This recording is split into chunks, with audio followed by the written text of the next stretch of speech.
शिक्षक दें जीवन में उत्तरोत्तर विकास की शिक्षा। राज्यपाल। अखिल भारतीय राष्ट्रीय शैक्षिक महासंघ राजस्थान उच्च शिक्षा की विश्वविद्यालय शैक्षिक सम्मेलन में राज्यपाल एवं कुलाधिपति हरिभाऊ बागड़े ने कहा कि शिक्षकों को विद्यार्थियों के जीवन में उत्तरोत्तर विकास के लिए शिक्षा देनी चाहिए।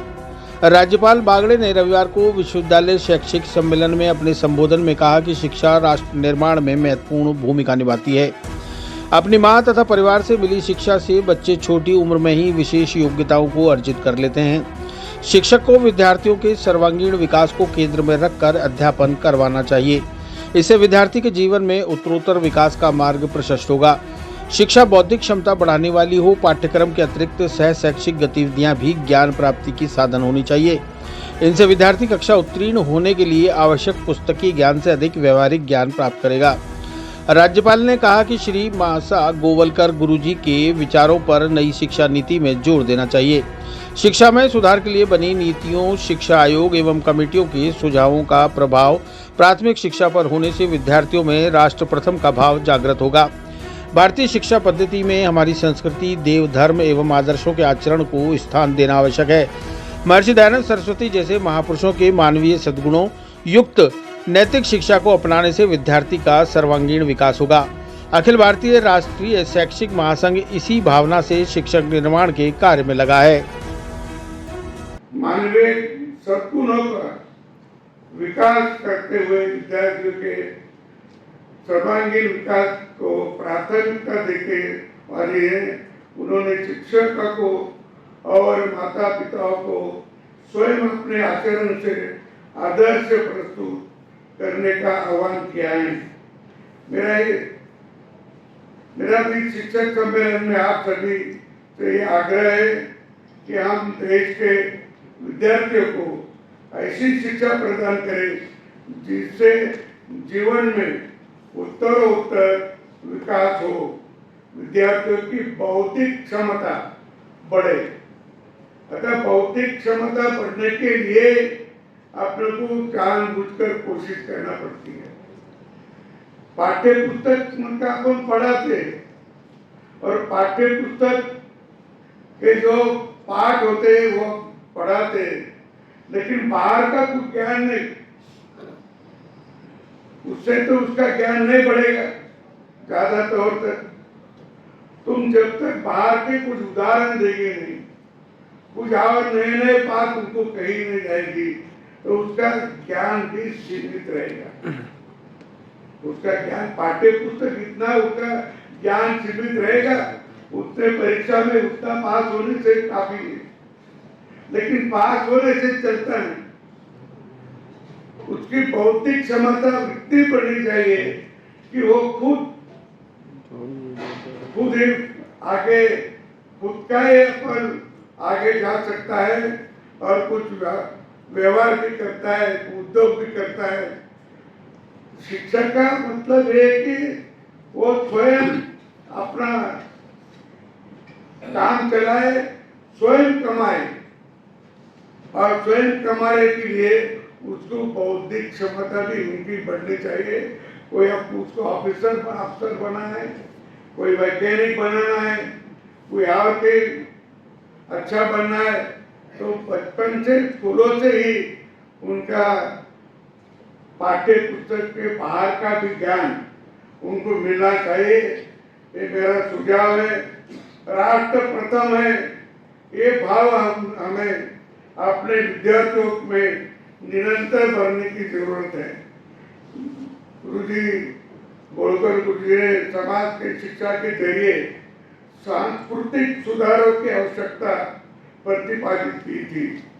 मैं समझता हूँ हमें उनके विचारों के आलोक में शिक्षा का प्रसार करना चाहिए।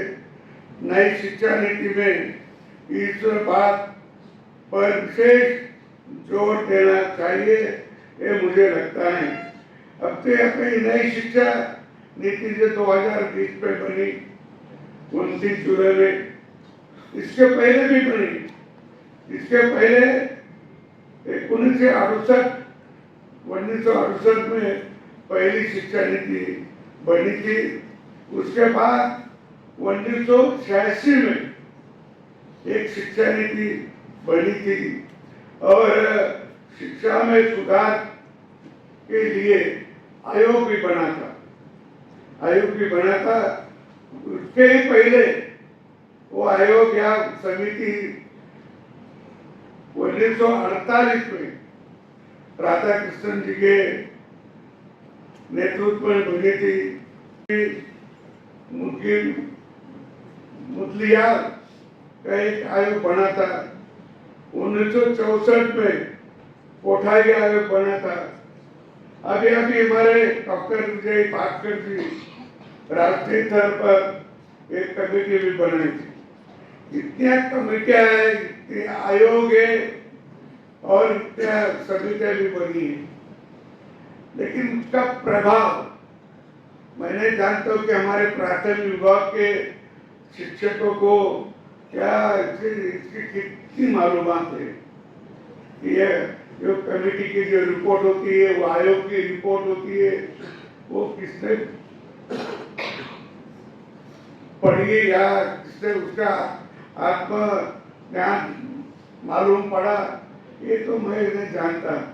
मुझे तो लगता है कि इतनी कभी न कभी शिक्षक क्षेत्रों में के कार्यकर्ताओं ने, अध्यापकों ने, प्राचार्य में ये जो नीतियां बनी है उसका भी अभ्यास करना चाहिए, वो भी पढ़ना चाहिए और उसमें जो राष्ट्र की हित का है वो बच्चों को बताना चाहिए। और बच्चों को बताने के लिए ही उनकी भी उम्र बढ़ेगी, उनका भी हौसला बढ़ेगा और उनको भी अच्छा लगेगा। ये सब आपने करना चाहिए, ऐसा मुझे लगता है। मेरा इस शिक्षक सम्मेलन में आप सभी से ये आग्रह है कि हम देश के विद्यार्थियों को ऐसी शिक्षा प्रदान करें जिसमें जीवन में वो उत्तर बढ़ सके। स्वामी दयानंद जी सरस्वती ने लिखा है, शिक्षा मनुष्य का ज्ञान है, संस्कृति है, धार्मिकता है, आत्मनियंत्रण है, नैतिक मूल्यों और धार्मिक गुणों को प्राप्त करने की मदद करती है। शिक्षा से कि ये मनुष्य विद्यमान अज्ञानता, कुटिलता तथा बुरी आदतों से छुटकारा मिलता है। आपके इस शिक्षक महासंघ से मेरी यही अपेक्षा है कि ये सभी शिक्षकों को, विद्यार्थियों को समुचित विकास करने के लिए राष्ट्र के लिए समर्पित होकर कार्य करें। मैं ये मानता हूँ कि शिक्षक खुद के जो बच्चे रहते हैं, अपने जो बच्चे, लड़का है लड़की है, उसके बारे में जो सोचता है, खुद के बच्चे के लिए जो शिक्षक सोचता है, विचार करता है, वो सोचना, वो विचार करना स्कूल के बच्चों के भी सोचना चाहिए। उसी आदत से, उसी प्राथमिकता से मेरे बच्चे का ये ज्ञान बढ़ना चाहिए, ये मैं कोशिश करूंगा। तो मेरे स्कूल के बच्चों को भी क्यों न क्यों इतना भी किया, इतनी उनकी मानसिकता बन गई शिक्षकों की कि मेरे बच्चे के लिए मैं जो सोचता हूँ तो स्कूल में आने वाले बच्चों को भी उतनी तरह मैं सोचूंगा और वो ही विचार करूंगा। कैसे तैयार होते हैं, उनको सिखा करके तो तैयार होते हैं ना। इतनी छोटी आयु में उनके माता पिता उनको एक ज्ञान देते होंगे। और भी कुछ चाहे तो मैं एक बात ये भी सुना है, एक 2022 साल का लड़का होगा, देखता तो उतने लगता है, पिता ने उधर इलेक्ट्रिक का वायर हाथ में रखकर गिर गए जमीन पे और थर करने लगे। वो बच्चे ने देखा, उन्होंने एक लकड़ी लाई, लकड़ी से दूर करता था, वो भी नहीं हो गया। फिर वो जहाँ उसका बटन था इलेक्ट्रिक का, वो उसका हाथ तो नहीं वहां जाता था, लेकिन स्टूल रखा, स्टूल में खड़ा रहा और बटन बंद किया। फिर 1.5-2 साल के बच्चे ने कर सकते हैं, तो फिर उसका ये ज्ञान बढ़ता है। तो जब वो स्कूल में जाएगा तो उसका तो और भी ज्ञान बढ़ेगा। लेकिन ये प्रवृत्ति अपने इधर नहीं है। मैं अपने इधर के कभी ऐसे के देखे नहीं, लेकिन देख करना चाहिए। बच्चे से 1 साल 2 साल के बच्चे ही पढ़ तो सकते हैं, लेकिन पूर्ति कर सकते हैं। कई लोगों ने मैं ये भी सुना, व्यायाम करते, योगा करते, वो छोटे बच्चे भी करने लगते। और छोटे बच्चे भी कहला तो उसको बाद में बड़े होने के बाद तो उसको एक हैबिट हो जाती है, वो करने को तैयार हो जाता है। ये भी अपने को करना है। महर्षि दयानंद सरस्वती विश्वविद्यालय में ये आयोजन रखा है, इसलिए मैं उनका दयानंद जी को बहुत बड़ी हस्ती है, बहुत बड़ा काम हमारे समाज का उन्होंने किया है, आपको सबको पता है। लेकिन अभी भी ज्ञानेश्वर का ही नाम कहा हमारे कुलपति साहब ने लिया। ज्ञानेश्वर तो महाराष्ट्र के, और मैं जिस जिला से आता हूँ जिले के संभाजीनगर, अभी पहला और मत बोलते थे, अभी संभाजीनगर जिला में पैठण है, और पैठण में आपेगांव नाम का गाँव है, वहाँ के वो। पर बहुत सारे को हमने पूछा है कि ज्ञानेश्वरी किसने लिखी,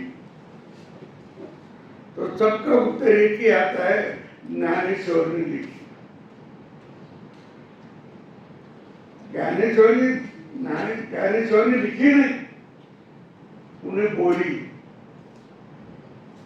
उन्हें नेवासा एक गाँव है, वहाँ एक पैस नाम का एक खंबा है, उसको टेक कर वो बैठे और उन्होंने बोली और लिखा। तो ज्ञानेश्वरी के आखिरी वो भी उसका उल्लेख किया है, 12 से 12 तरे, यानी 1212। राष्ट्रीय शिक्षा नीति 2020 ये भारत के लिए एक बड़ा मौका लेके आई है।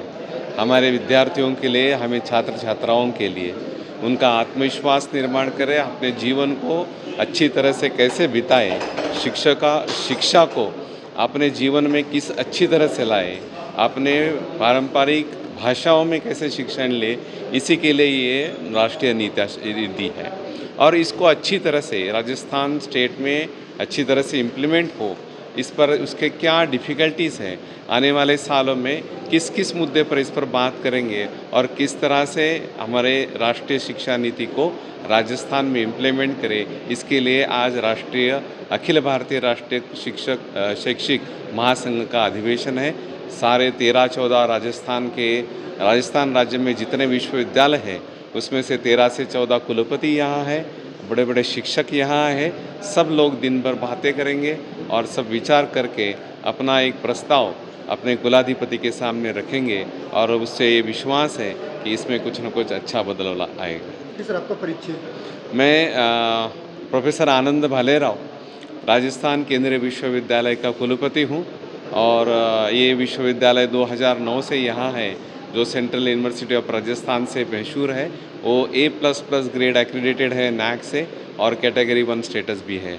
MDS यूनिवर्सिटी में ABRSM राजस्थान उच्च शिक्षा के तत्वावधान में राजस्थान की यूनिवर्सिटीज़ के टीचर्स के लिए एक दिन का सम्मेलन आयोजित किया था। इसमें प्रमुख रूप से एक तो NEP के क्रियान्वयन की बात है कि शुरानी कमेटी की रिपोर्ट्स लागी हो, सभी यूनिवर्सिटीज़ में NEP का क्रियान्वयन समग्र रूप से एक समान रूप से किया जाए। दूसरा, शिक्षकों की समस्याओं में मूल रूप से एक तो यहाँ पर CS की प्रॉब्लम सभी यूनिवर्सिटीज़ में है। कैरियर एडवांसमेंट स्कीम के तहत जिन टीचर्स को उनका वित्तीय लाभ समय पर मिलना चाहिए, वो बिल्कुल भी नहीं मिल पा रहा है, और बहुत सारी यूनिवर्सिटीज़ में 8-8, 9-9 साल से वो चीज़ें ड्यू है। दूसरा ये है कि यूनिवर्सिटीज़ में शिक्षकों के पद 1500 से अधिक राजस्थान में खाली हैं, तो उन पदों में भर्ती शीघ्र की जाए, और ताकि यूनिवर्सिटी में शोध और शिक्षण का कार्य ठीक से हो सके। पेंशनर को जो पेंशन की जो समस्या है, उस पर का भी मुद्दा आपने उठाया था। पेंशन की 2 प्रकार की समस्या है। एक पेंशन तो यह है कि जो पहले से पुराने लोग जो रिटायर हो गए, उन पर बजट के अभाव में समय पर पेंशन नहीं मिलती। मैंने माननीय कुलाधिपति महोदय से आग्रह किया है कि जिन यूनिवर्सिटीज़ में ये पेंशन पुराने शिक्षकों को नहीं मिलती है उनको तय समय 1 तारीख को उनकी पेंशन मिले, इनका ठीक से व्यवस्था निर्धारित की जाए। सर, आज इस कार्यक्रम में कौन कौन शामिल होगा? इसमें आज 10 यूनिवर्सिटीज़ के तो कुलपति हैं, मुख्य अतिथि माननीय कुलाधिपति राज्यपाल जी थे, ABRSM के राष्ट्रीय अध्यक्ष JP सिंघल साहब विशिष्ट अतिथि के रूप में उपस्थित थे, संघ के क्षेत्र प्रचारक माननीय निम्बाराम जी भी इसमें उपस्थित।